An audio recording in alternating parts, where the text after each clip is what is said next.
Welcome to The Explainer.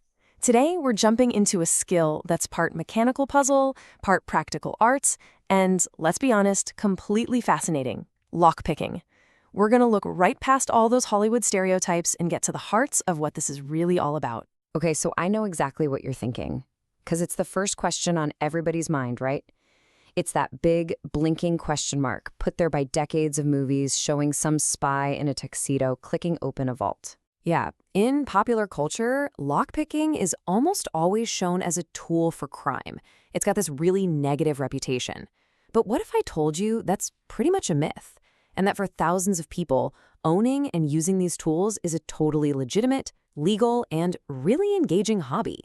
So let's get right down to it. What does the law actually say? Well, if there's one single word you need to burn into your brain today, it's this one: intent. It is everything. It's the legal line in the sand that separates a hobbyist from a criminal. And that's where this idea of lock sport comes in. You see, this isn't about breaking into places. It's about puzzle solving. There's this huge global community of enthusiasts, with groups like the Association of Czech Lockpickers, who treat locks like a Rubik's Cube. It's a challenge to be figured out, for the fun of it. And that's really the core of it. In most places, just owning a set of lockpicks is not a crime. Now, quick heads up, laws can vary. Some places are stricter than others, so you should always know your local rules. But for the most part, the law is way more interested in why you have them than the fact that you have them at all. And check this out. This is the actual legal text from Massachusetts, and it perfectly illustrates the point. Look at the key phrases: in order to steal, and with intent to use. See? The crime isn't having the tool. It's having the tool with the clear, provable plan to go and commit another crime. So here's the bottom line.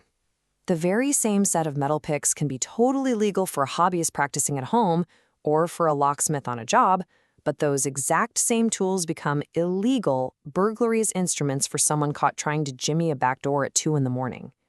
Mere possession means nothing without that criminal intent. The context, the why, is everything. But you know what? For the lock sport community, just being legal isn't enough. That's just the starting point. They operate under a really strict code of ethics that goes way beyond what the law asks of them. And we're not talking about some tiny underground club here. This is a massive, thriving global community. You've got huge online forums like Reddit's r/lockpicking, official organizations like Tool, and even these awesome lockpicking villages at big security conferences. It's a very real, very public, and very collaborative hobby. And at the very heart of this entire community are two foundational principles. They are non-negotiable. They're called the Golden Rules, and they are the ethical bedrock of the whole sport. And the rules are super simple, but they're also incredibly important.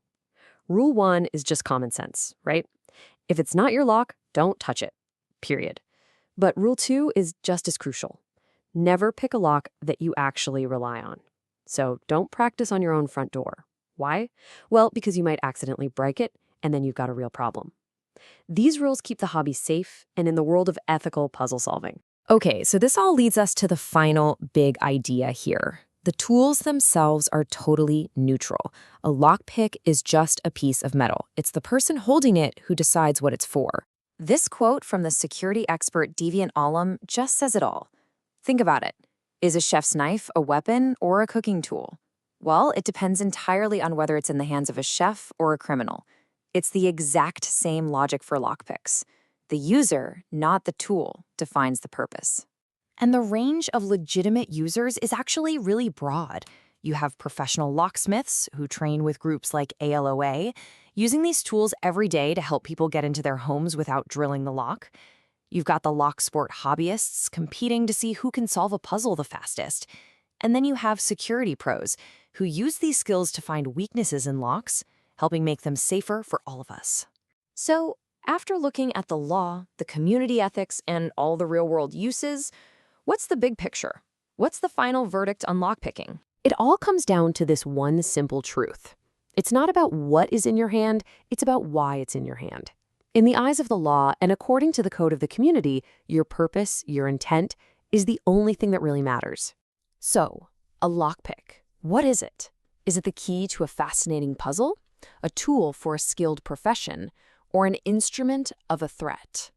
And as we've seen, it can be any of those things. The difference is all in the hands of the person who picks it up. Hey, if you enjoyed this explainer and learned something new, do us a favor and subscribe to the explainer. We love breaking down complex topics just like this one. Thanks for watching and stay curious.